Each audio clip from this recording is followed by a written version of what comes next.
In all his splendor, call out my name and take me by the hand. With a whisper, intense like thunder, make my body shake to hear his voice command. He said, girl, I'll give you melody and I'll give you voice to keep the people living in harmony when you have no choice. Tell me your friend, you tell me your friend, I'm giving you a friend, I show you a friend. Take it to the road, take it to the road, take it to the road, take it to the road. It's my responsibility to make my children dance, teach them love and integrity, let them people dance. Take my children, take it.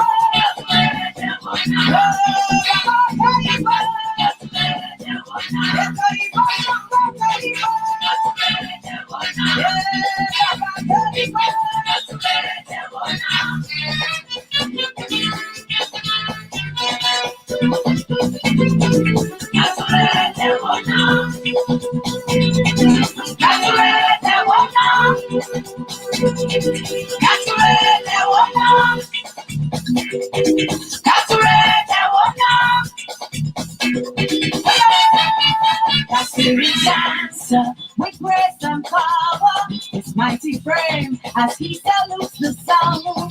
He said, daughter, you're not in danger. Ancient spirit bless you, fall into this ground. He said, touch the corpus, the earth, your rhythm cannot cease. Tell them to stop the drums of war, to dance the dance of peace. Tell me your friend, you tell me your friend, I'm giving you a friend, I show you a friend.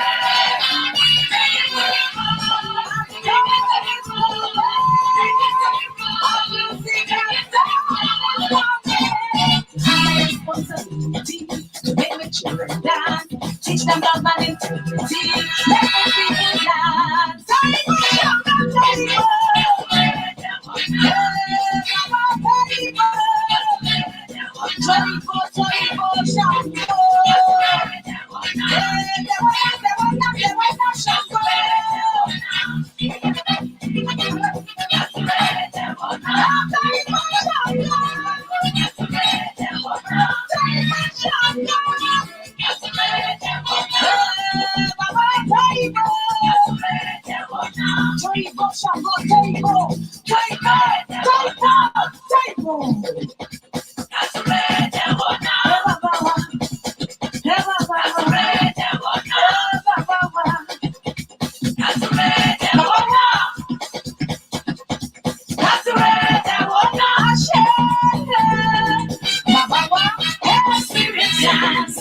It may be answer to find a way to brighten darkened eyes. A seven river to bless the nation, to open eyes and let good spirits rise. I'm not afraid to sacrifice for my fellow man, pretending now to dance is that spirit of my hand. I pray, I tell you I pray. I'm the bread, I'm the messy bread, I pray. I'm saying it, let it go.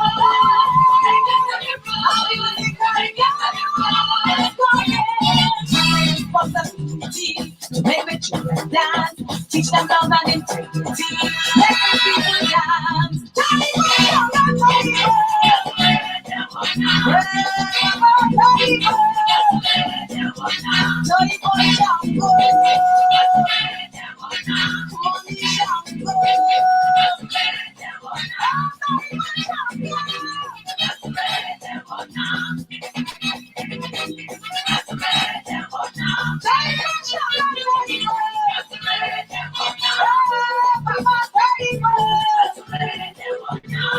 what you're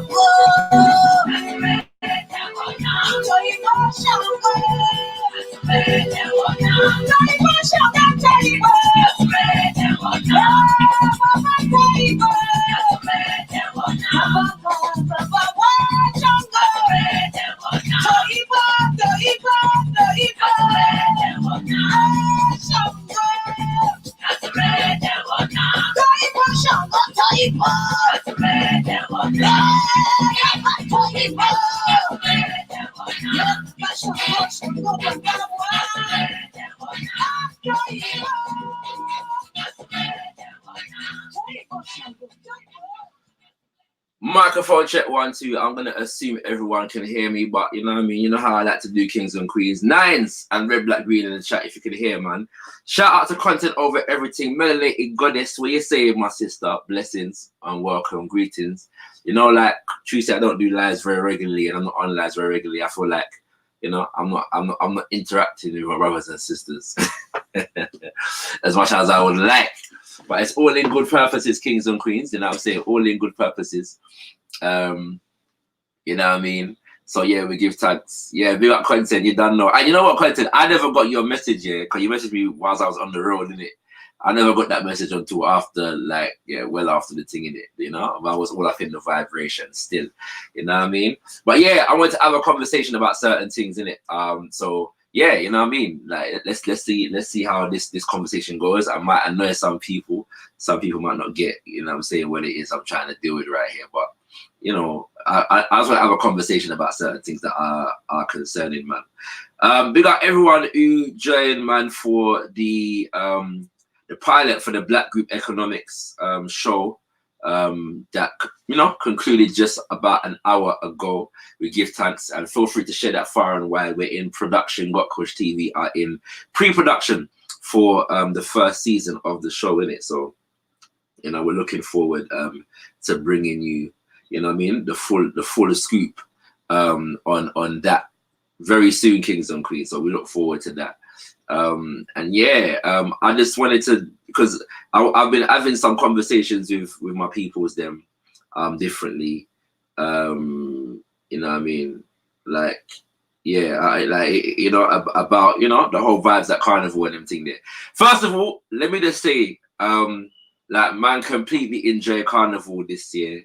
You know, big up my sister in, yeah, PFE. Big up my sister in PFE.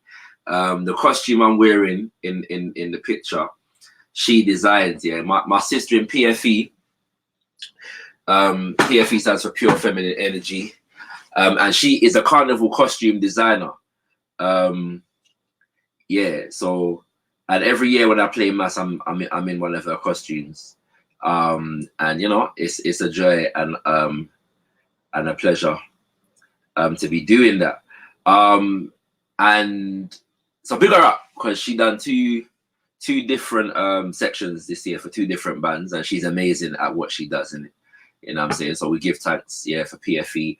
Big up to everyone, yeah, who, you know what I'm saying, attending Notting Hill Carnival, and especially big up to all the mass bands them, yeah, who do the work and make it happen, you know what I'm saying, who do the work and make it happen.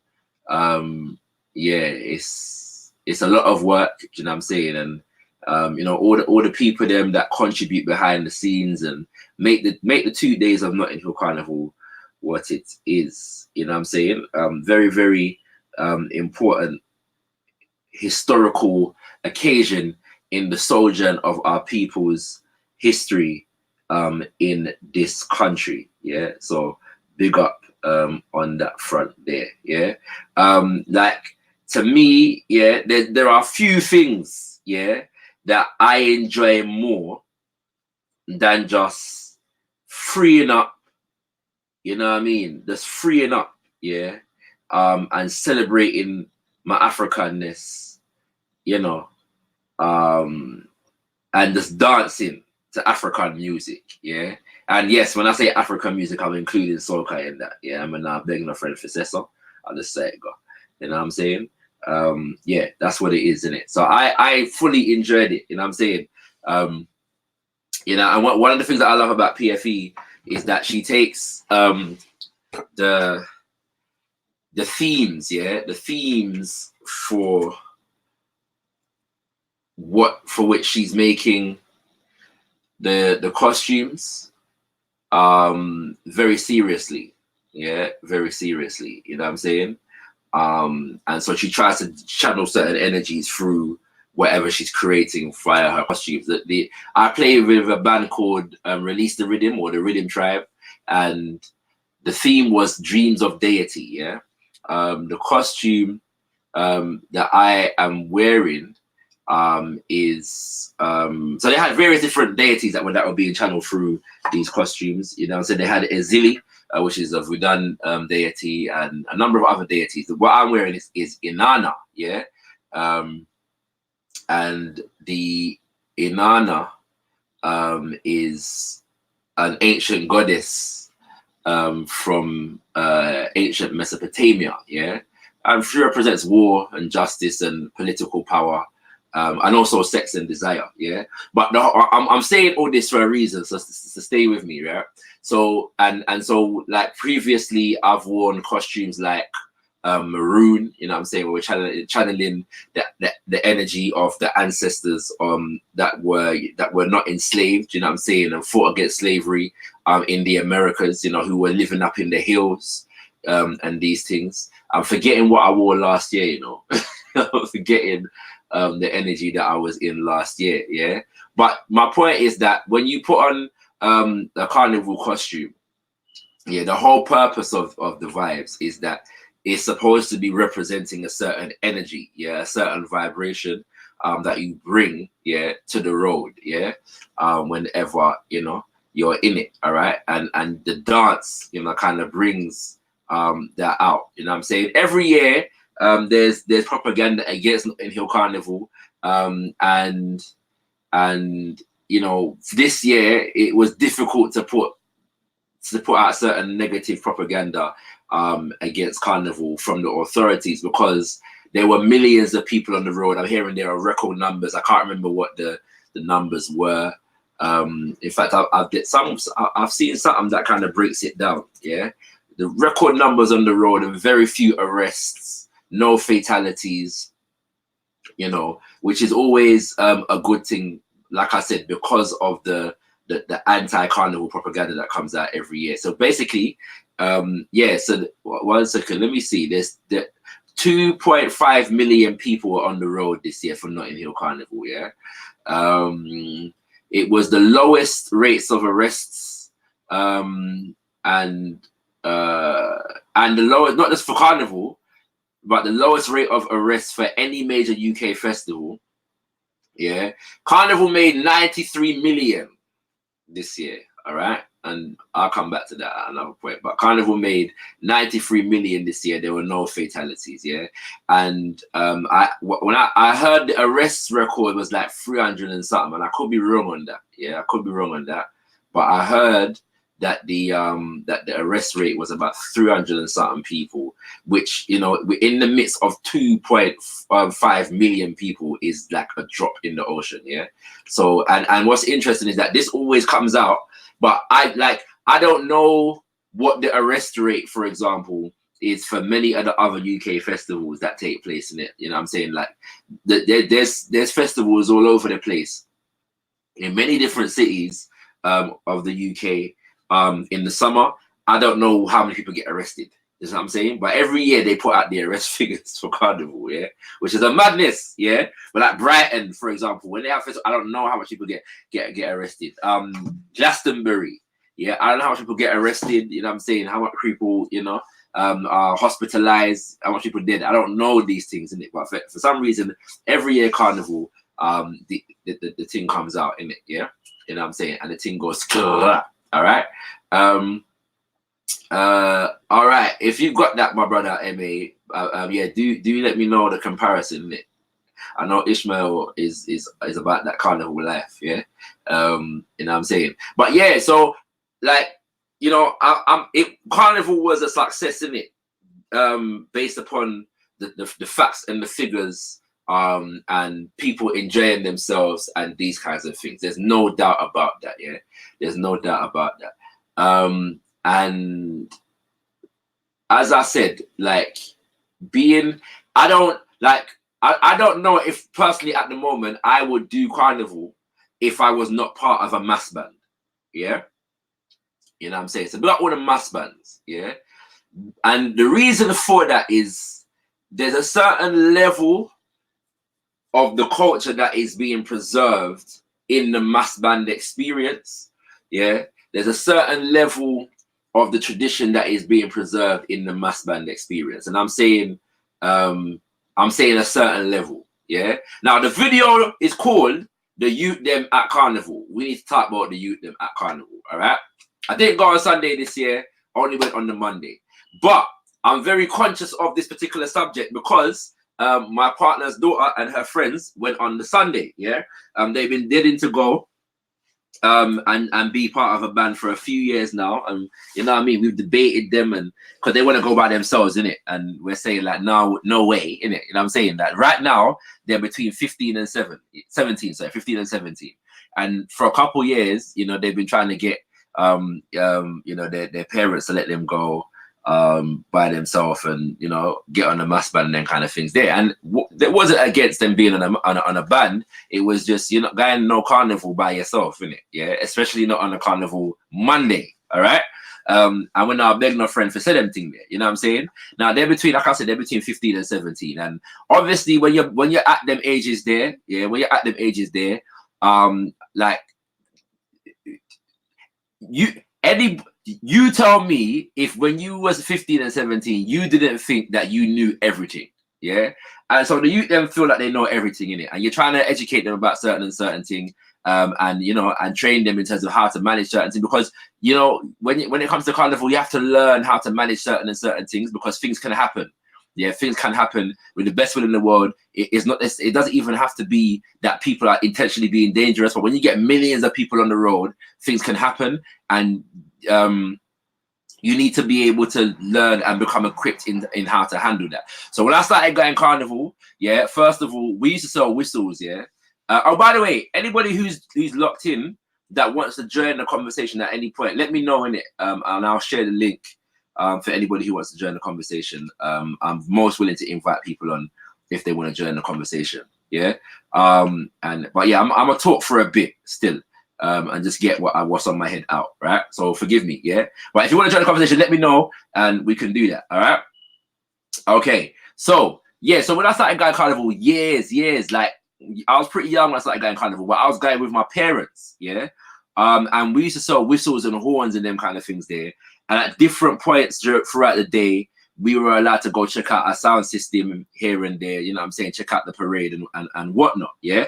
And then when we done sell whistle and horn, like, we would follow the floats, innit? And I remember more specifically, my second mother, my dad's wife, Mama Kai, because she was most experienced in it, in the whole carnival vibration. So she would show us how to deal with certain things in it. Because sometimes you get a massive crowd movement just out the blue, and you have to know how to deal with them kind of situations there. Do you see what I'm saying? You know, you have to check signs on the road and see what to avoid in it. You know what I mean? We used to get given instruction. If we were going off by ourselves, we were given instruction. You have a meet-up point, just in case anybody gets lost. You have a meet-up point, yeah, and you must know where that is. When you're walking through the crowd, you hold hands. Don't let go of anybody's hands. Yeah, older ones. I was one of the older ones. Me and my cousin, who was weeks older than me. Yeah, just like we're both born in Messiah the month of August, and he was a few weeks older than me. Yeah, and so one of us had to be in the front, one of us had to be in the back, and you know, the ones who are a couple years younger than us in the middle. We couldn't lose none of the Yout Dem. We couldn't bring back no story about losing any of the Yout Dem. Yeah. And them kind of things there, right? So, you know, my point is that we were given guidance here in terms of one, carnival, and how to manage it. But secondly, and in some ways, most importantly, we were taught about the tradition of carnival. Yeah. So the tradition of carnival coming from Africa to the Caribbean, and then, you know, then the history of carnival, tradition of carnival as it relates to Africans in the UK. We were taught all of these things, all right? So we knew all of these things, okay? Now, I'm on a mass band, innit? I wouldn't probably do carnival right now if I was not on the mass band. And the reason being is when you leave the mass band, yeah, carnival is a different experience. So generally speaking, during carnival, I'm with RDR, and I will go to check my brother, yeah, who he DJs, yeah, he's the main DJ on another band called Heritage, yeah, the Heritage Mass Band. All right, so I usually get to experience just the general flow of carnival. Most of the people that attend carnival are not in a band; they're not part of a band. Yeah, all right. Now, what struck me this year, probably more than most other years, and that's not to say that I haven't noticed it in other years, but it definitely was it definitely was apparent to me this year, yeah, was the number of young children that were just there by themselves on a carnival Monday. Now, if you don't know about Notting Hill Carnival, there's 2 days. It's Sunday, Bank Holiday Sunday, and Monday. Sunday is designated Children's Day. Monday is basically adult day. Yeah, that's not to say that people don't bring their children, especially in particular their older children, on the Monday, but you know, Sunday is definitely dedicated to the children. And generally speaking, like back in the day, if you went on a Monday and you're a child, you're going with your parents. Yeah, that's just what it was. All right, okay, all right. But I'm seeing, yeah, I'm seeing, like little boys and girls, yeah, 13 and 14, just out, yeah, in carnival by themselves. All right, okay, so you know that might be bad or not so bad depending on the environment that we're in it. All right, but I'm saying that remember right now I've given you the backdrop in terms of we were introduced to carnival through our parents in it, and they showed us certain things and the tradition of carnival and whatever. That's how we were, you know, we experienced carnival for the first time and these things. Okay, so we get to that. I'm walking through but I'm seeing all these young people, and I'm like, okay, cool, yeah. Now, when you're walking through the crowd and you're seeing all these young people, you start to notice certain things. One of the things that you notice is that the young girls, 9 times out of 10, are wearing next to nothing. Yeah, all right, they're wearing next to nothing on the road. Yeah, right, in front, like around bare big people. Okay, this is not as alarming for the boys because obviously in our society the sexual dynamics regarding boys and girls and dress is different. So the boys are generally dressed how boys dress. Yeah, they're not dressed, you know, too dissimilar from the man them. But what is apparent about the young boys, yeah, is when you check the behavior and how they're relating to the girls. Yeah, okay, so let me back up for a sec, yeah, before I go into the sexual dynamics of the thing. By the way, Gabusi Imane has said, it's sad the essence of carnival is now dead. We need people like you to bring back our traditions. Now it's pure mayhem. And I appreciate that comment, yeah? And I want to make it clear, the purpose of this conversation is not to complain about carnival, yeah? And let's have a good whinge, yeah? I enjoyed carnival. I enjoy a good rock up and a good wind up and wind down, you know what I'm saying? And a good joke, you know what I'm saying? And you know, all them something. I love all them something. It's beautiful things, yeah? We love it, yeah? You know what I'm saying? And nobody can do it better than me when me, you know, my vibes. Yeah, that's say it got. All right, I love it, yeah. And these are things, aspects of our tradition that we should preserve for the best of what they are. So this is not in any way, shape, or form, yeah, an attack on carnival, and it's not even an attack against young people. It's a conversation that we just need to have in it. All right. So initially, now, like I'm looking at the Yout Dem, and I'm thinking about the traditions of carnival, yeah. Understanding the rich history that it comes from in terms of Africa and masquerade tradition, and the fact that costume represents spiritual energies and vibrations, ancestors, forces in nature, ideals, ideas, and principles. This is what the played mass represents. Yeah, masquerade represents. Yeah, it's ritual. Yeah, it's not just revelry, it's ritual. It's you know what I'm saying? This is what carnival represents. Yeah, okay, all right. And I'm watching the Yout Dem, and And I'm thinking I'm analyzing whether the consciousness of the culture that carnival comes from is present in the minds of the youth them, consciously or subconsciously. Like, is there are they aware, yeah, that this thing is an integral part of our history and culture? And are they attending carnival to partake in their culture? Or is it just, as they promote carnival nowadays, London's biggest street festival? Is that what it is? Yeah? Is that what we are dealing with? Yeah? That is the question. All right? And it's evident to me, based upon the energies of the youth them, yeah, that is not the case. Okay? Why is it important to focus on the youth them? Because I believe the children are future. Teach them well and let them be the way. Show them all the beauty they possess inside. All right? Now, focusing on the youth them, yeah, gives us an idea, a sign of where the thing I got. Not just where it there, but where the thing I got. You're following me, all right? Okay. That's one part of it. The second part of it now, and this is related. Yeah, this is related. The second part of it is the sexual dynamics, isn't it? Because for many people, carnival has become the one festival that you can go out on the road every year, wear next to nothing, and wine, yeah, and basically exercise the sexual energy, yeah. And there's nothing wrong with exercising the sexual energy, yeah. In our tradition, we ritualize sexual energy, so there's nothing wrong with that. The only thing is that when you remove it from its sacred context, it just becomes perverted, all right? And so there's no balance, right, in the thing. Yeah, there's no balance in the thing. Yeah. And as generations pass, the less certain things are being preserved, because we live in a commercialistic self-sex society, that sexual energy begins to take over the thing and just is uncontrolled and unbalanced and wild, like just in general. All right. So my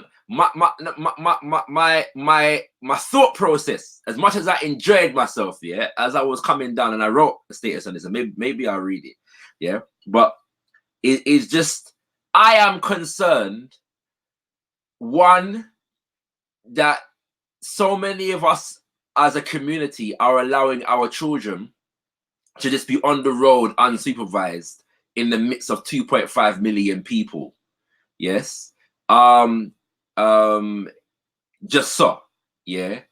And secondly, but in some ways more importantly, not just are they unsupervised, but it's like they're unconscious. And I know that the word conscious can be taboo, but consciousness relates to awareness, yeah. And so it's evident that the traditions are not being passed down to the youth them, and that's the fault of the adults them. It's the fault of the parents and the grandparents them. You understand what I'm saying? Yeah. I saw a video. Big up my brother John ZD. Yeah. If you don't know about John ZD, you got to get to know about John ZD. Big up my brother John ZD. Yeah. All right. I'm gonna M.A. Brown said, I disagree that sexual, I'm trying to talk about sexuality. Sexually realistic is innately African. Look at the Caribbean and make an assessment comparison. All right. I'm going to share the link in it. Yeah. I'm going to share the link. And M.A., feel free. I know you, I know this is your kind of conversation still, yeah. So the link is in the chat, yeah, for anybody who wants to join the conversation. And I'm gonna just talk for a bit. But yeah, feel free to come through, my brother. All right. Now, my thing is, so I saw a video of Virgin John D posted, and he's there with his wife and a sister, yeah, and they're big women in it, all right? So he's got the camera, and they're walking up on the road. And these two young girls come up to them and start to try skin out with them and say to them, yeah, show us how to do it, all right? Now, and then Jersey takes the camera, he looks at the camera and says, it's a strange world we're living in. Now, this is my issue with that dynamic, all right? This is my issue with that dynamic. Obviously, when you're youth-ish, yeah, you get up to certain things, isn't it? It's not unusual for youths to imitate adults, all right? But I feel like there was a time when there was a consciousness of the fact that there's certain things that you don't do in front of big people. You see what I'm saying? Let alone in big public, yeah. That's what I'm saying. So, and I'm not blaming the girls, you know. What I'm saying is, because obviously that kind of rise, it comes in a particular context, isn't it? But I'm just saying the thing gone a certain way where there's no boundaries anymore. You see what I'm saying? Like you don't have to be initiated into certain energies and certain vibrations anymore. Everything can go on for everybody. Yeah, just so. You know, see it? Yeah. And so I'm concerned, innit? I'm concerned that such a powerful element of our history and our culture is being sold down the water. And this is not a new conversation. This is a conversation that is had every year, yeah, where carnival is concerned. Yeah. And again, as much as I enjoy carnival, yeah, as much as and I'm gonna be there every year, all right.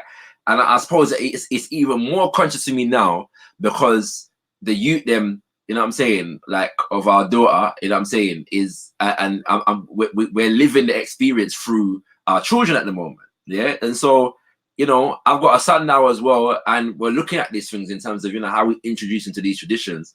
What is the environment, the culture of our community going to be like? Is he going to be one of a few young people, yeah, and him and his brethren, them who, you know and respect and honor these traditions, you know what I'm saying, and are involved in it from a place of, you know, more than just the revelry, yeah. Right, I'm gonna read some of these comments.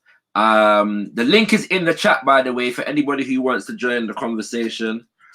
Anybody can join the conversation. You are welcome, yeah, to join this conversation that I'm having right about now, yeah. So again, we're not, I don't, this is not a complain and whinge about carnival session right now. I ban that, yeah.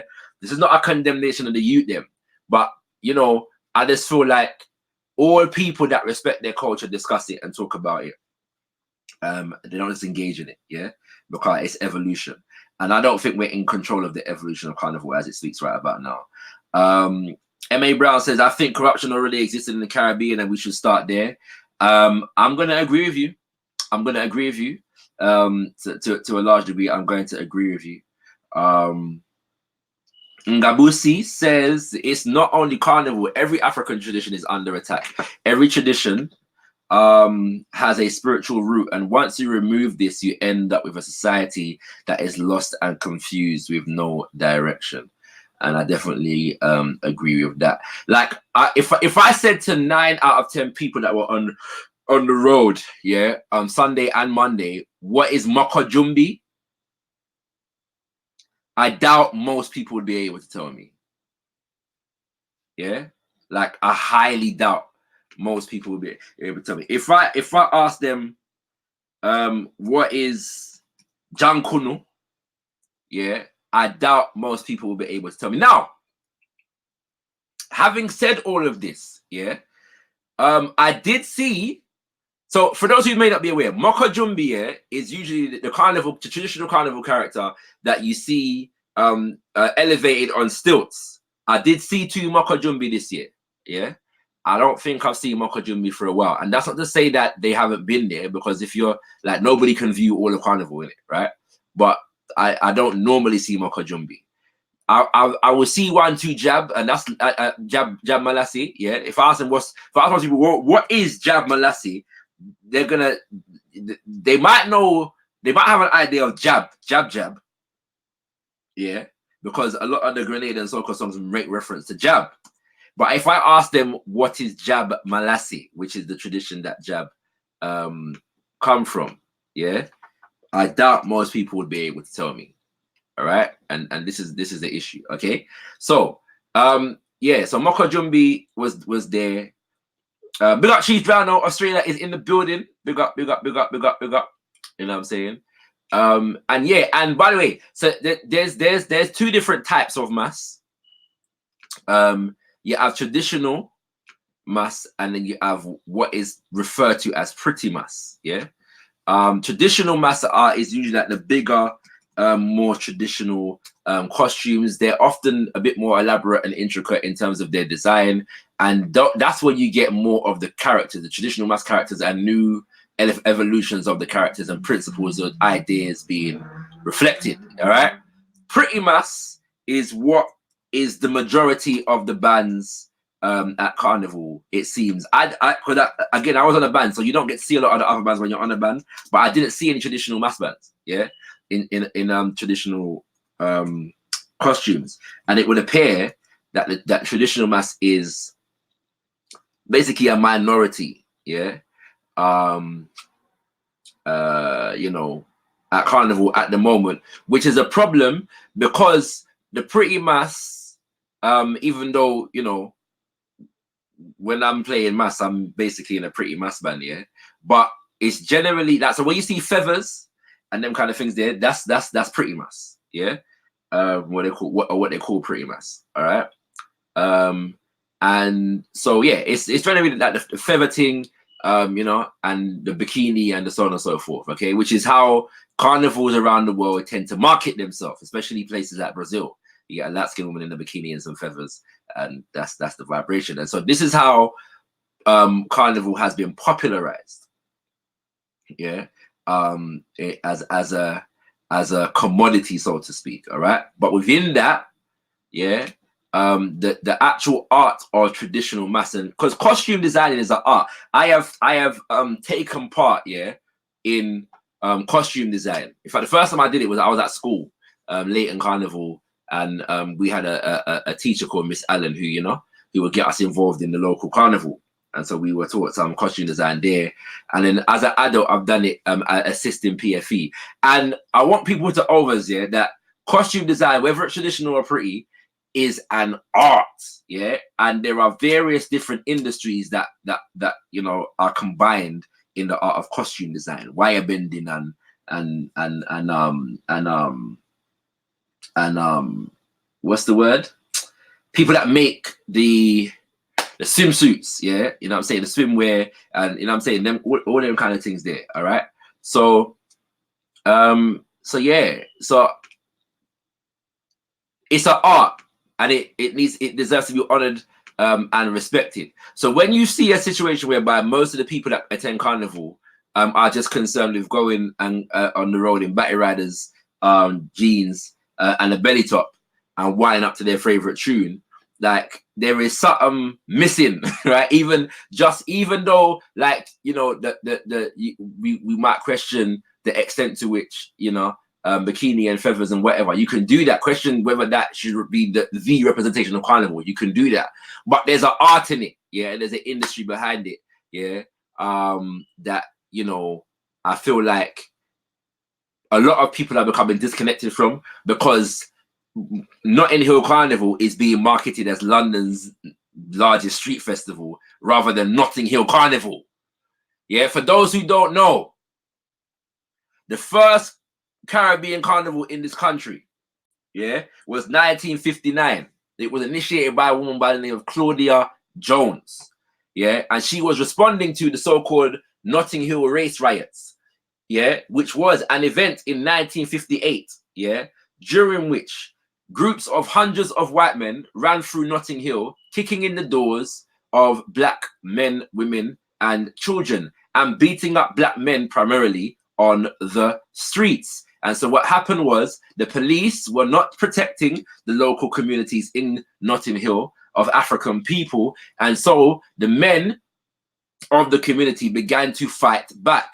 Yes, and buy some stick and some cutlass and all them something there. Yeah, and so because of that, a lot of the black men were arrested, yeah, for defending themselves for offenses like possession of an offensive weapon. Okay, and so Claudia Jones, an activist in this country at that time, put on the first what was called Caribbean Carnival. It took place actually in King's Cross.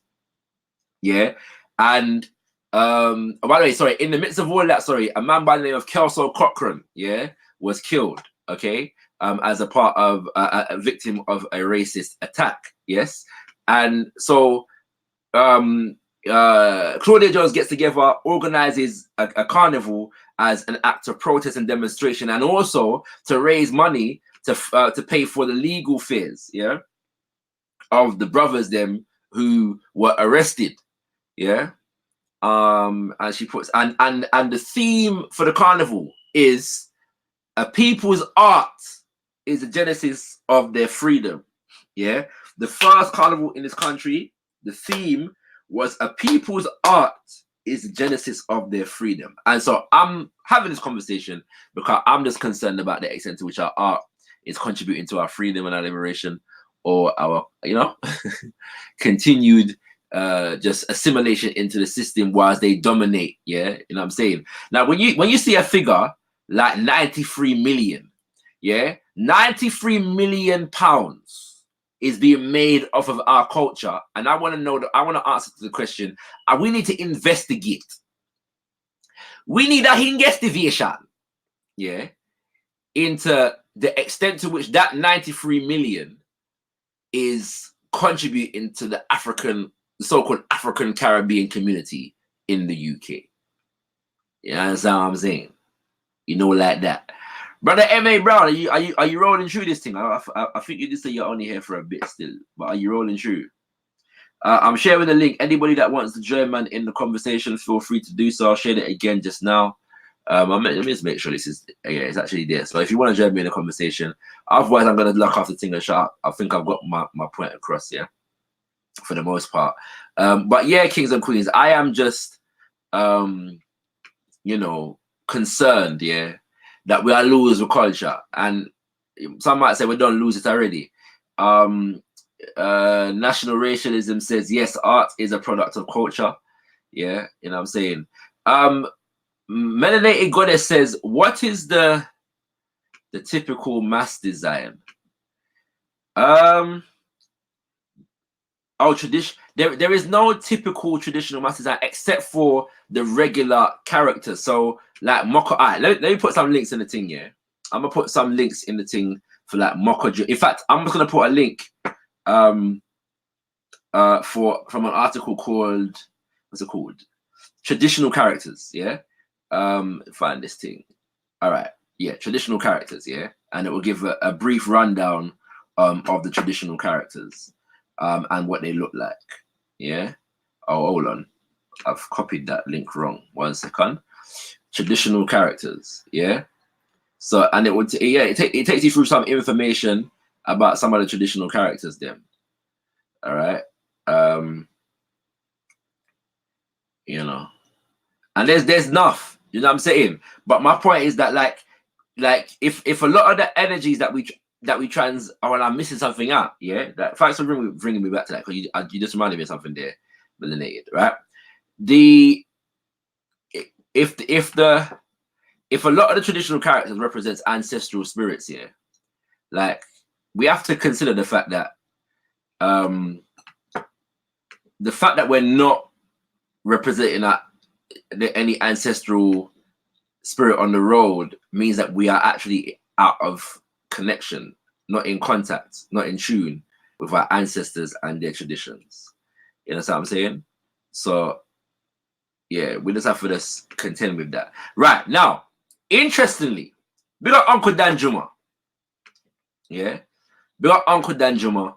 For those who watch a lot of Speakers Corner videos, you'll be familiar with Uncle Dan Juma. Yeah, he's the Muslim uncle with the kind of reddish hair.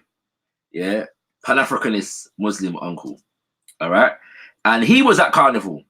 I've shared that article. Yeah, traditional mass characters. All right, so check that out.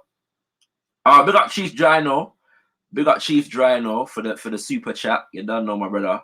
Give thanks from Melbourne, Australia. He says, I saw a wild figure in the billions of pounds, which the London Museum generates every year from all our stolen African arts and artifacts. That is absolutely correct.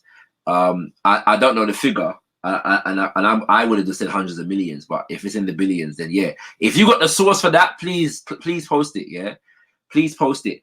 The throwing of powder, and you know the actual details of this, yeah, are not in my head at the moment.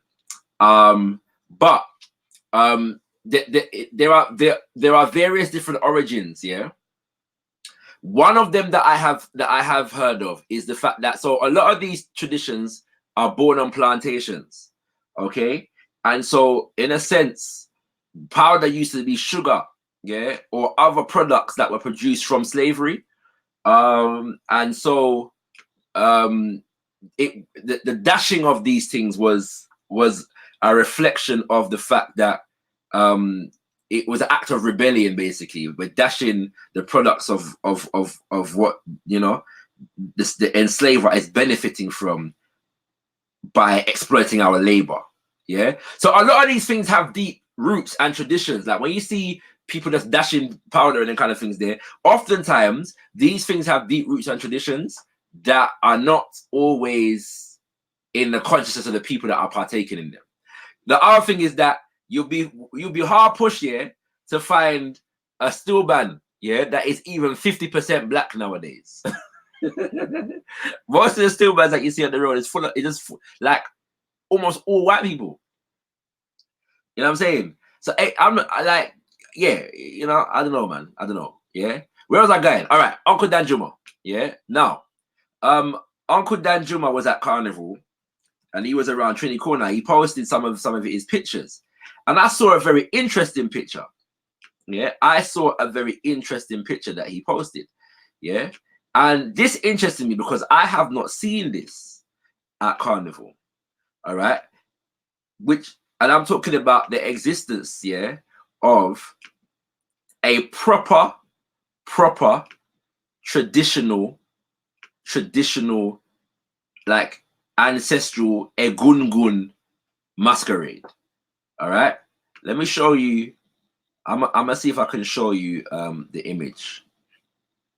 Yeah, 1 second, kings and queens. Let me try to see if I can show you the image, just so you can see what I'm talking about. Yeah, and I don't know who this group was that was dealing with this thing, but I want to find out because we need more of it. Yeah, we need more of it at the carnival. Yeah, let me stop sharing this for a second. I'm gonna stop sharing this.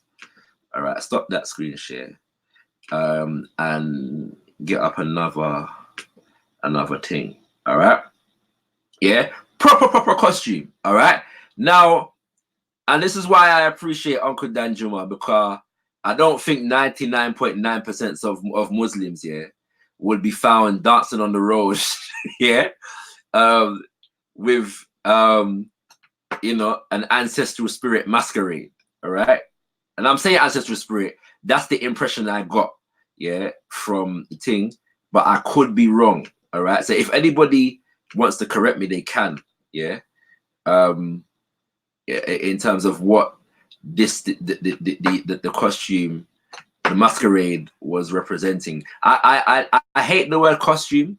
It doesn't do justice to what we're dealing with, but in the absence of a more appropriate terminology. All right, so I've got it now. So let me show you this thing. Yeah, share screen.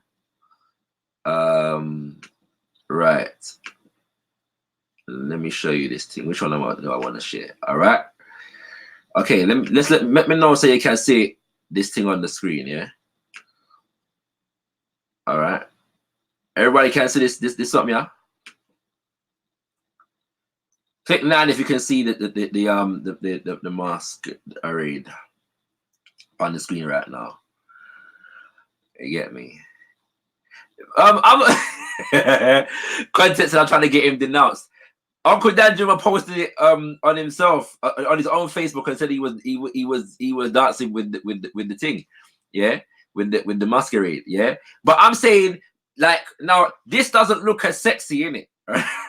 You see what I'm saying? Like, what you're seeing right now, yeah, there's no sexiness in this something, yeah. You know what I'm saying, right? It's not a sexy thing. You can't even see who's behind it. Yeah, and the brothers in the tie-dye behind it were obviously with, so usually when you see a masquerade, there are people that are designated to attend, yeah, to that particular energy that is being manifested at the moment. So they're there to protect it. Now, it doesn't appear that these people were a part of an official mass band, like they paid their money to be on the road. They just came. So I really want to know who these people were. Yeah, because to me, with the history, the rich history that we're dealing with, yeah, me personally, me want to see more of them something me up on the road to reggae. That me want to see. No joke business. Yeah, that's why I really want to know who these people are. Yeah, and I'm not even quite sure, because Uncle Danjuma was speculating as to whether it's Igbo or it's Yoruba, or he wasn't quite sure. Yeah, I'm going to show you another image. Yeah, you know what I'm saying?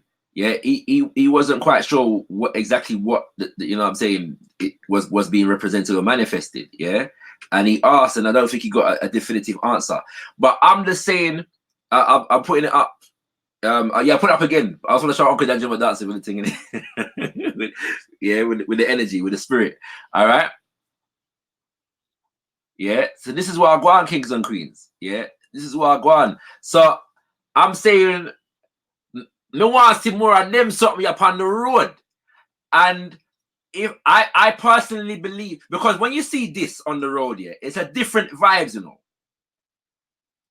Yeah, seeing this on the road, yeah, you're not concerned with how sexy the girl look. You understand what I'm saying? Right? It leads you to ask questions. Yeah, seeing this on the road, it leads you to ask questions and inquire as to what the else are going on the road. I want this. What does this mean? What does this represent? In a way, you'll be inspired to do that in a way that you wouldn't be inspired to do, even if with somebody wearing what I was wearing, what most people are wearing on the road. You understand what I'm saying? That's what it inspires. And so we're playing mass here. Just that inquiry alone brings a different energy to the mass experience. You understand? Me want to see more of them something up on the road. Yeah? Where it's not even sexy, my G. Yeah? But it's meaningful. It has meaning. It's got substance. It's got spirit in it. You understand what I'm saying? Yeah? So even if I'm not wearing it, you know, I feel like more of this in our carnival will bring a different energy, will bring a different mentality to the thing. Yeah? Because more places on the continent are having carnival right about now, and I'd be concerned if we're just importing commercialized culture back home. What we should be doing is tracing the lineage, yeah, from the continent to the Caribbean and cross-fertilizing, yeah, showing each other that lineage, the preservation and the origin, the evolution and the origin of these things. And you know what I mean? You know, developing something new evolutions out of it.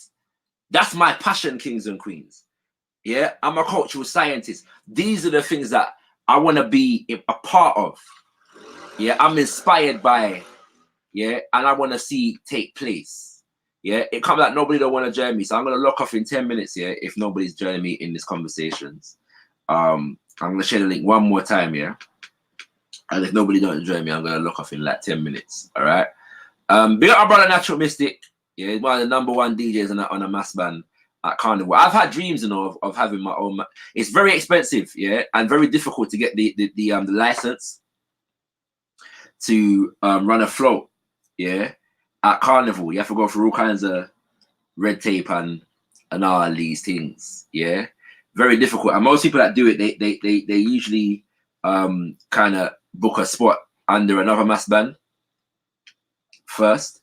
You know what I'm saying? Like one day, I'll probably, when I've done more research on it, I'll probably go into the finances and the economics of Carnival a bit more and look at it. You know what I'm saying? 1 second. Right, I'm sharing the link one more time for anybody who wants to join. And no, it's not by force still, innit? If you don't, if you're just happy listening to man, that's fine. I'm just making sure that everybody's got the opportunity to do it. You know what I mean? So yes, kings and queens. So if anybody can tell me who these brothers and sisters were, or to be as fair, I haven't seen no sisters as a part of this group, but that were dealing with this particular masquerade right here. I'd like to know. Well, go on. Big up the Sheriff S. I joined late. Haven't rewound yet, so please bang out the knowledge. Oh, I thought you wanted me to go back and think. Do a GoFundMe from now. Yeah, it's more than that, you know. You forget that. All right. I see Freeze in the building. Yeah, can you hear me? Greetings. Really out there. Yes, you're raising some amazing points, which is so good that it's just nice just to listen, because you're covering some very serious points that makes the mind drift. Because even when he was talking about when we went to carnivals as children, my dad was the first one to take me to carnival, and it's the same kind of thing, it's like a tradition. Yes. So yeah. Memories were just coming back as you were speaking. Memories. Yeah, fam. Yeah. To me, I see free. Carnival should be something that you're introduced to through your parents. It like you just what I'm saying, like it's because it's a culture. So it's not a thing whereby I'm 13 now, I can go carny. Yeah, and you don't even call it carnival, they call it carny. Yeah. Yeah. Right? I can go carny. Yeah, and with my batty riders and a belly top, yeah, and or I can go carny and wind up on some gal, yeah, like that's what I didn't go into, yeah, because the way that the obviously, you know, young boys in that puberty, obviously they're gonna look at girls and they're gonna be attracted to girls and they're gonna be sexually, you know, whatever, right? Yeah, it's a circle of life, innit? All right, but when I see the boys going on the road. And how they're related to the girls, I'm worried, my G. Like I'm worried for the kind of quality of psychology that we're raising in our community when it comes to how man them look at woman, in it. You know what I'm saying? Like it's concerning. Yeah. And both these people are there's a mutual kind of vibration like going on with it. Anyway, I don't even have to go into that one right now. But yeah, on the point about your parents and them kind of things there, this is what I'm saying, bro. Like I just feel like it's a thing that you're supposed to be introduced to for your parents a certain ways. Just what I'm saying, for a lot of different reasons, and because that's not happening, we're losing certain things. You get me? Yeah. Can I say this as well? That somehow I'm just trying to think, because you're making me think about these things. Because we didn't really have words. We just kind of knew what was going on. For example, like the being introduced to carnival by your parents, you're seeing it more as a cultural thing, and somehow there's a kind of vibe that there's a dark past that is being dealt with. So even that sexual energy is good, because sexual energy represents fertility. Because without fertility, then you're all dead. Yeah. But the culture is like the box or the engine that allows that sexual energy to be kind of managed and somehow related to the history. Does that make sense, what I'm saying? No, definitely. I feel like, this is where I'm disagreeing with my brother M.A. Brown, and I was trying to figure out where he was going with this. I was hoping he was going to join the conversation when he was challenging the idea that we ritualize sex, yeah. Because like there are many African traditions, yeah. All right, so wait a minute. Sex is the ultimate ritual. I agree with you. It's the ultimate ritual. I mean, that's how the people live. That's the same thing as planting crops. I agree. If you're infertile, you're finished. Yeah. No, I agree with you. Just on that point. But there are you hear of things like fertility dances, yeah, and them kind of things there, whereby like blatantly sexual energy is being transmitted through the dance. Yeah. If you're dealing with Ifa tradition, there are deities, so called, and certain aspects of deities that represent certain sexual principles that are manifested in certain ways. The most common that people usually look to nowadays, and that's again, this is some elements of commercialization, but it's not completely false. Is Oshun. Yeah, I connected with like a Shango energy, and Shango deals with the male principle of dance. Yeah, and so there's there's a sexual virility within that as well. But my only point is that, like, because we're losing the spiritual aspect of it, the spiritual consciousness that comes with it, we're just dealing with perversion, basically. That's right.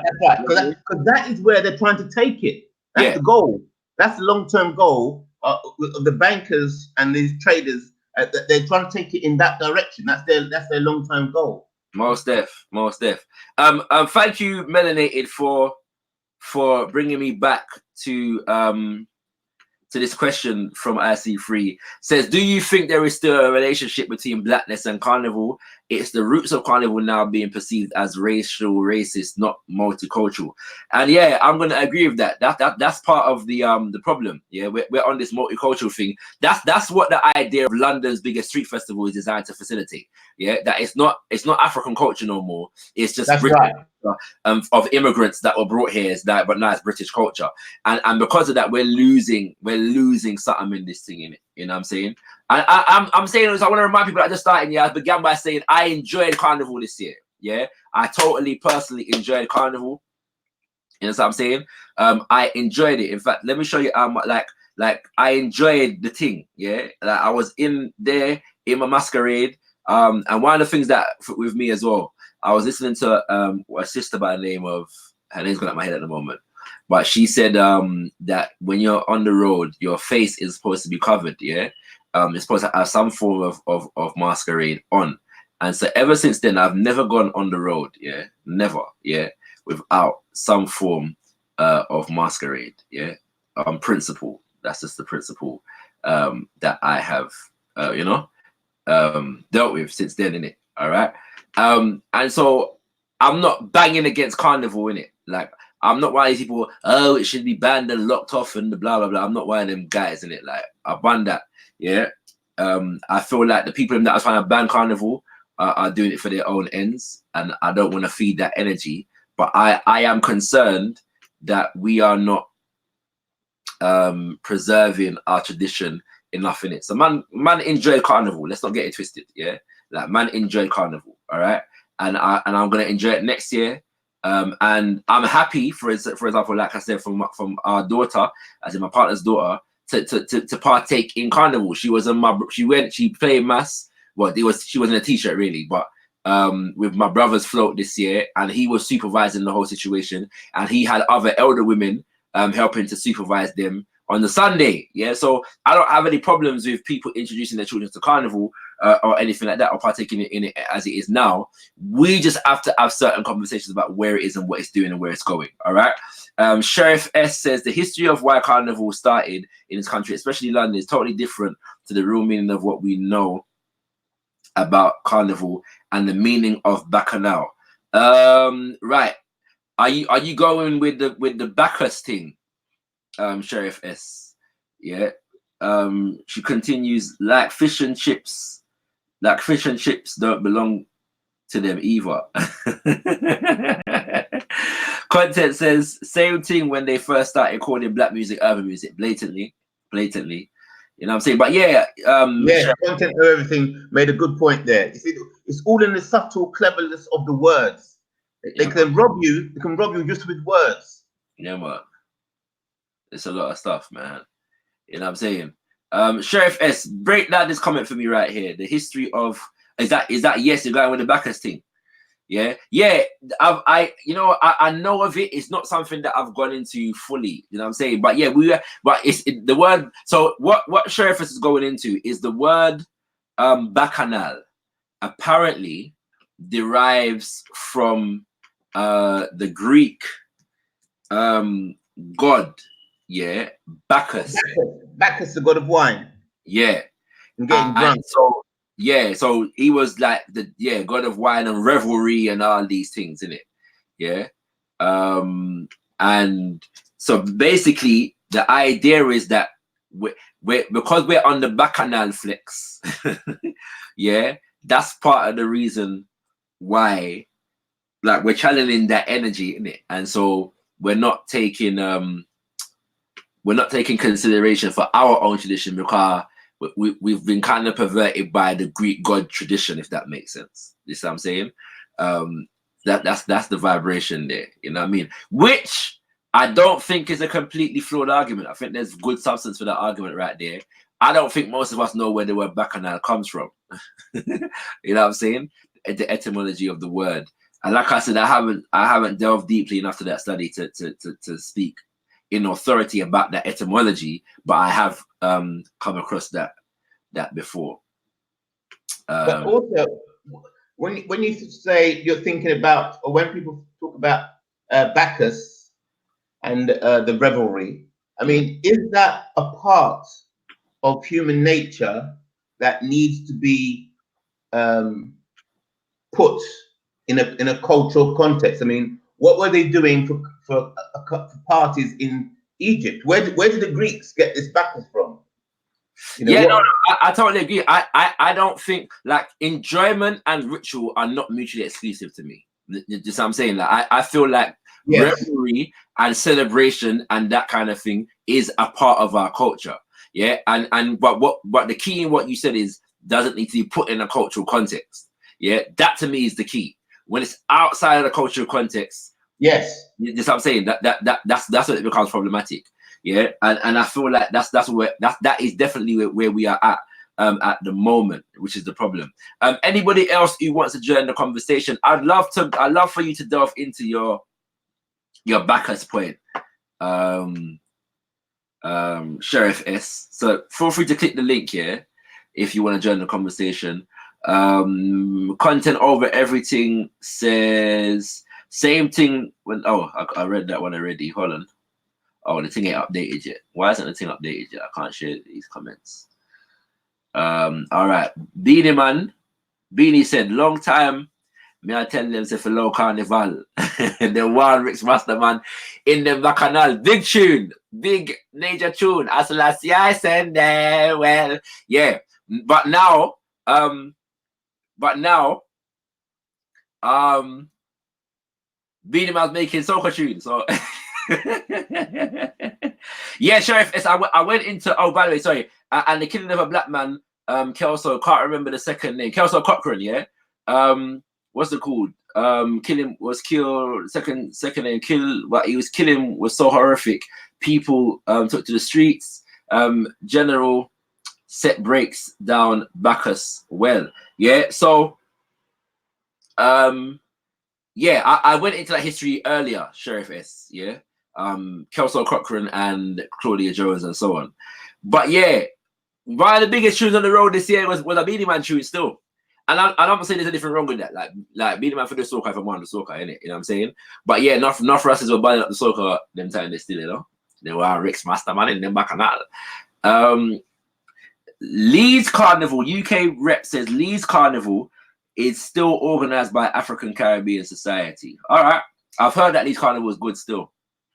Enough people are traveling up there from here, so up there, so more and more and more. You know what I mean? So what, go on, bro. Yeah, I was just thinking, as you saw on the screen, apparent contrast between Rastaman and Bacchus or Bacchanal. And I was thinking that my perception of Rasta is that was, you know, like that the Mau Mau's. It was like a warrior class.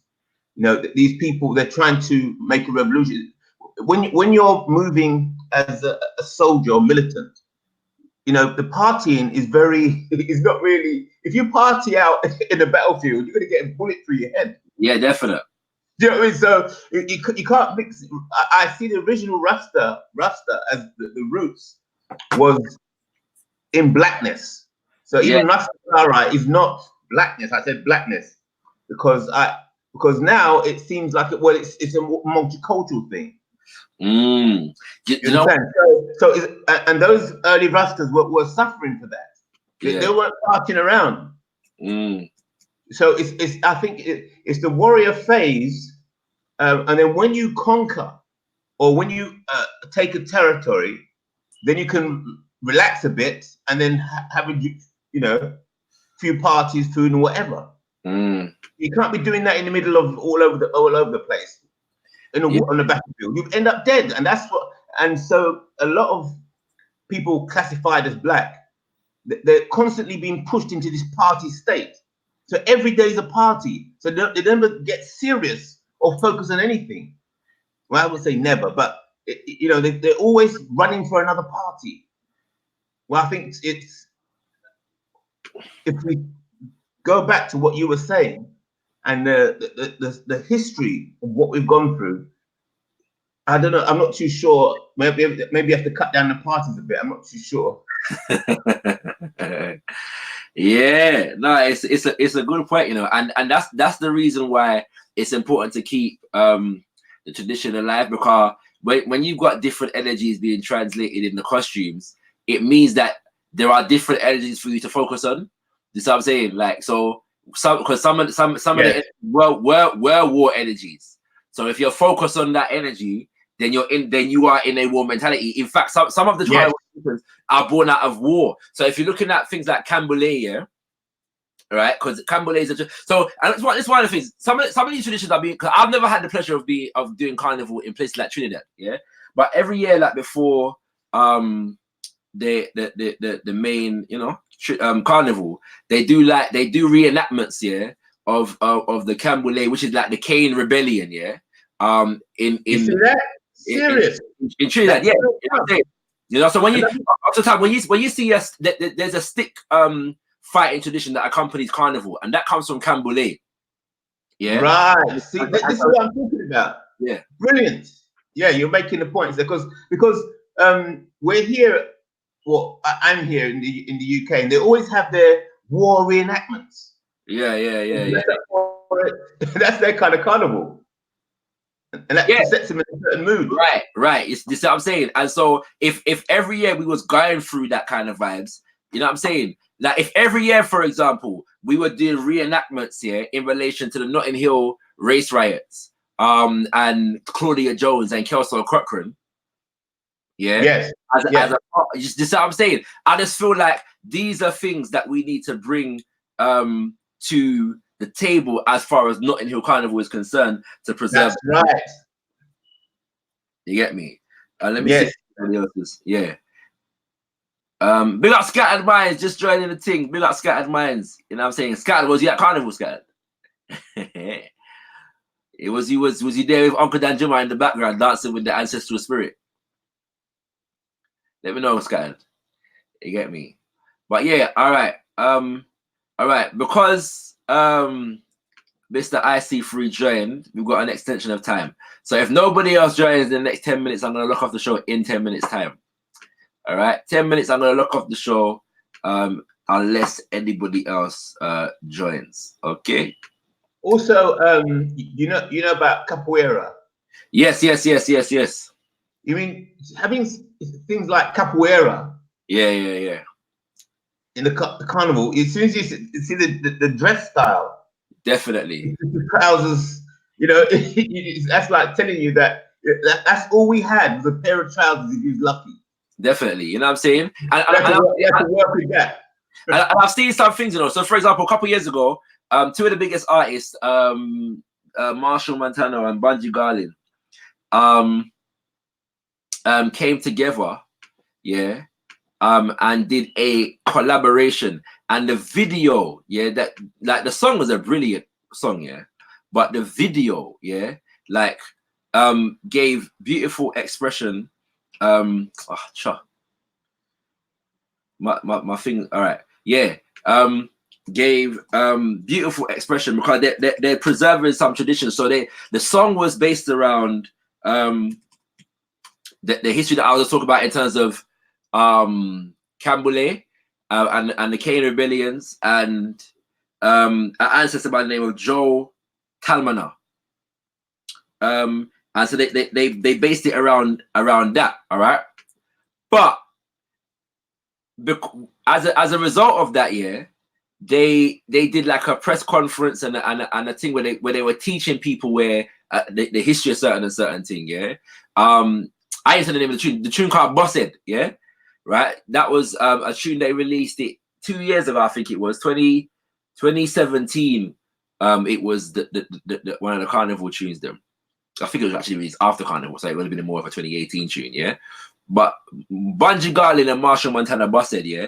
And so because of that tune, like I saw how there are people that are trying to preserve the stick fighting tradition in Trinidad, yeah, and the history and the culture behind that, yeah, you know what I'm saying, and how it relates to the whole thing. So my point is that it's not as though there's nobody trying to do these things, but it's because we're often the minority. It's not having an impact upon how things are developing, the progression of things. You see what I'm saying? What is being manifested on the road. So let me bring back, yeah, the image that I saw that I showed earlier, yeah, where, you know, the spirit was being manifested in a particular kind of way on the road, yeah, and these things. Yeah, because we want to see more of these things, yeah. And Uncle Daniel was dancing with the ancestral spirit. That's right. That's what we want to see. You get me? Because if we don't tap into this thing, yeah, if we, you know, I like to watch kung fu films. Yeah. I enjoy synchronized movement. I enjoy choreography. All right.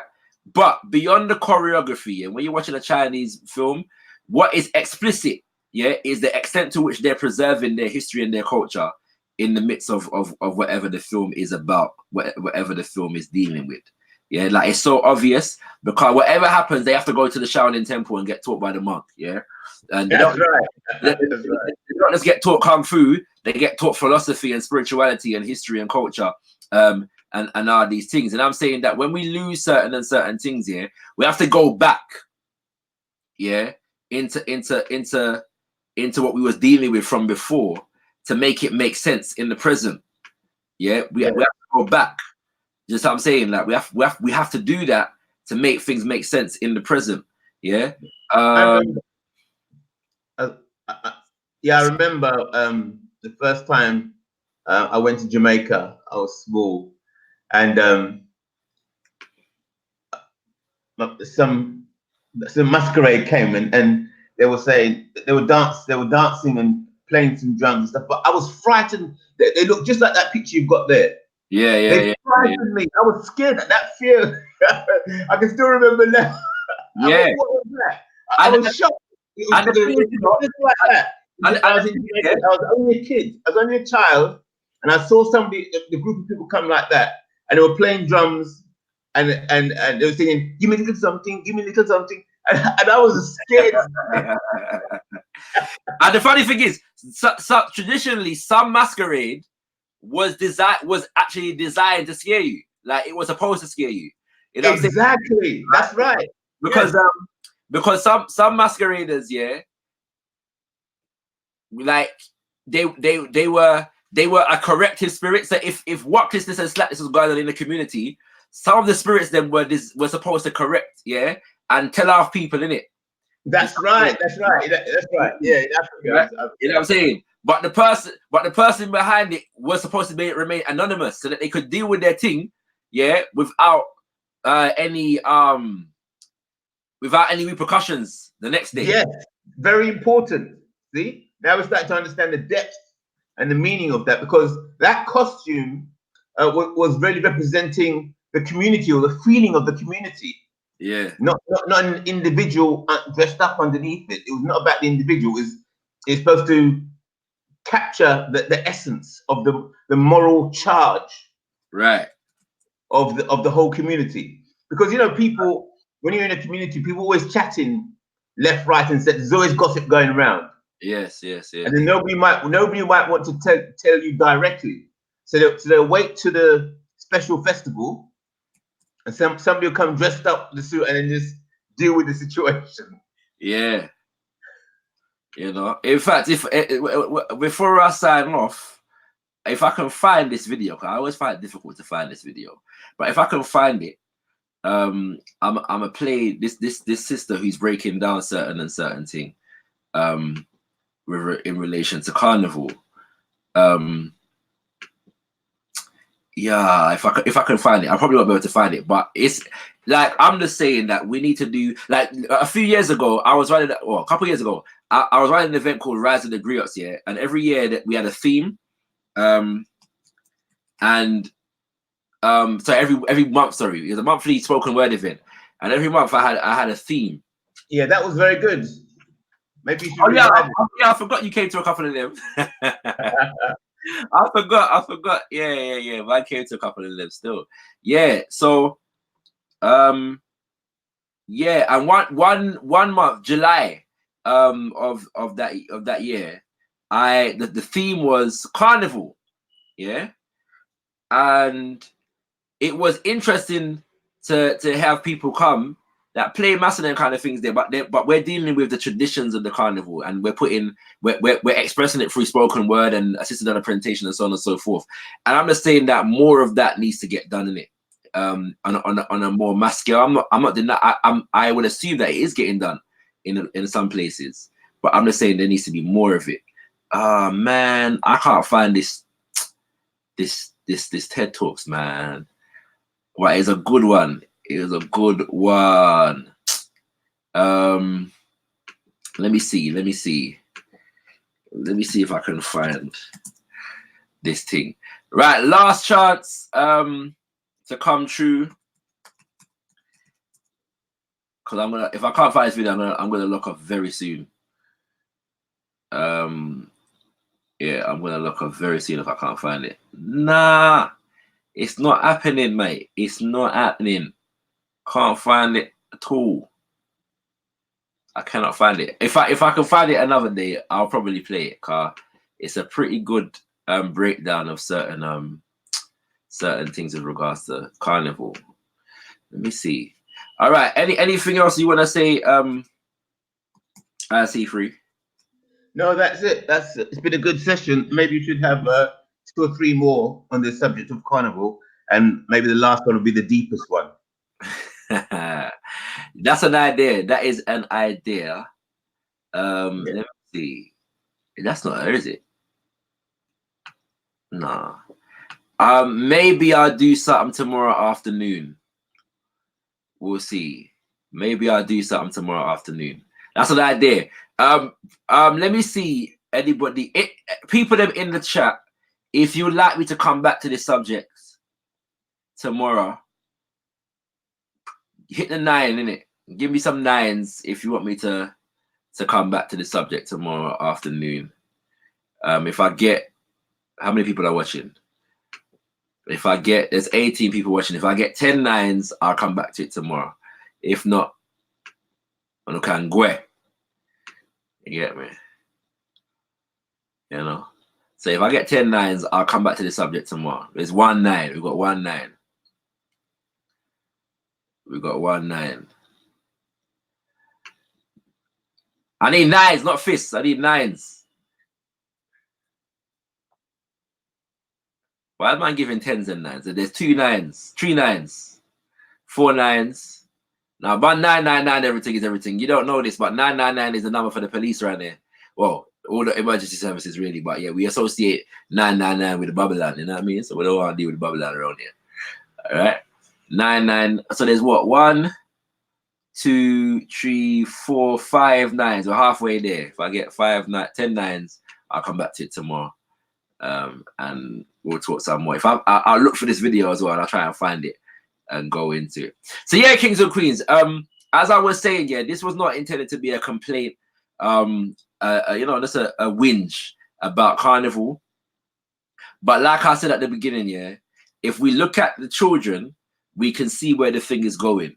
And at the moment, as a community, I don't think we're doing based on what I saw. And obviously there are exceptions to this. Like there's other dynamics going on. Like I said, my own children, we're a part of a float, and we teach them certain things, and you know what I'm saying, they're appreciating carnival for the tradition. Obviously they enjoy themselves in it, and that's probably their primary inspiration right about now. But as a part of that, we teach them things. So that I know that work is going on, but it doesn't seem to be represent the majority of what is taking place. If we look at where the children are, we can see where the thing is going, and it's not looking good. Yeah, is from my observation. You know what I'm saying? So there's lots of work to be done. Lots of work to be done. Yeah. So I just wanted to put it out there that we really need to be looking at, you know, how we're bringing up our youth them, innit? And parents, yeah, please, yeah.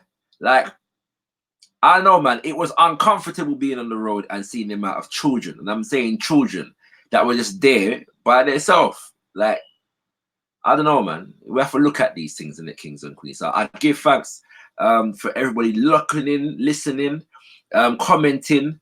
Give thanks to Brother IC3 for joining the conversation. Let me see how much nines we got. 1. Now you can't do 9 again. I'm only taking one vote. You get me? 1 man, 1 vote, as they say. 9. 1, 2, 3, 4. 1 second. 1, 2, 3, 4, 5, 6. Some people are cheating. There's 6 9s. It's not happening. I'm not gonna do it. Yeah, I think what will happen when the race question is dealt with, that will also revive the carnival and the meaning of what it is. I'm gonna agree with you. that's the I was gonna agree with that. Yeah. Let me read some comments though. Everything for us is being destroyed. We have nowhere to gather any more. I got 6 9s so far. You got 2 minutes to give me 4 more 9s. I'll come back to it tomorrow. If I don't get those 4 9s in 2 minutes, and that's 4 9s from people that haven't clicked 9 already.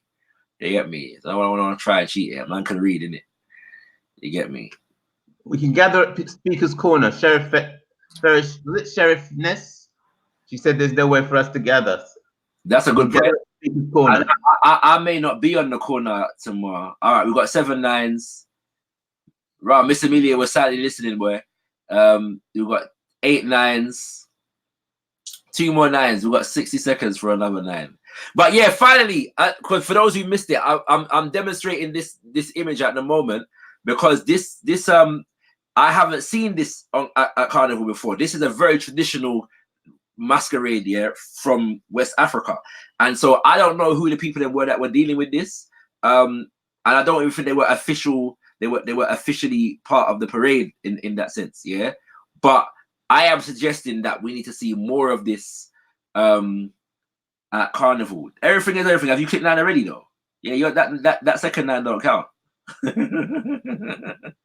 You get me? What we got? 8 9s. You get me? We need 2 more. Yeah. What's it called? Yeah. And so I'd love to know anybody that listens back to this. Anybody that listens back to this and see. Hey, what about this? What about this? This picture is making my mind spin. What if you saw a group of maybe 10 guys or 10 people dressed like this traditional look, yeah? And then they I don't know if I should say this, but next year they're marching among the carnival, and all the young people that don't look that need to be addressed. You know, you understand what I'm saying? So they'll be addressed by that 10 people behind this. What is that? That's an interesting idea. And you can imagine 10 of them all dressed up like this, and they start saying, "Look, I don't know." And then they start speaking to some of the young people. Nah, that is funny. Some of the young people in a certain way. That is funny. Young people start saying, "What? Who is this?" Who's that? Yeah. I get it. Because you know what young people are like. Joe, you know, what you telling me this, that, you know, but when they start seeing about 10 people dressed like that, it's like Yeah. The eyes are just open. I agree. Nah, that's an interesting idea still. You know what I mean? That is a very interesting idea. All right. Oh, just like that, I think we got 11 nines now. I think we got 11 nines. All right. So I'm gonna let UK time. Let's say around 2-3 o'clock. Yeah, I'll come back to this thing in it. Yeah, around 2-3 o'clock, I'll come back to this subject in it. All right. Yeah.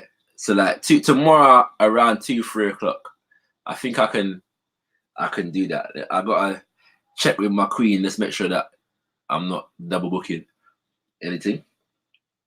You know what I'm saying? But yeah, around 2-3 o'clock, I'll probably come back to this. All right. So stay tuned, kings and queens. Thank you for taking part. Once again, big up IC3. Yeah, thank you for joining the conversation. That's okay. And yeah, so yeah, I'll come back to you at 2-3 o'clock tomorrow, and we'll see how it goes. I'm gonna look for those videos in the meantime. By the way, for anybody who wants to know, the song that I was playing at the beginning is a song called Spirit Dancer by a woman called Ella Ando. Yeah, Ella Ando. She's a Calypsonian from Trinidad. Yeah, Ella Ando. Big tune, you know what I'm saying? But yes, kings and queens, give thanks for joining, man. And we'll get back to this tomorrow. You get me? Hotep, Tendamwari. God lives, Messiah lives. Good night. Good night. Amen.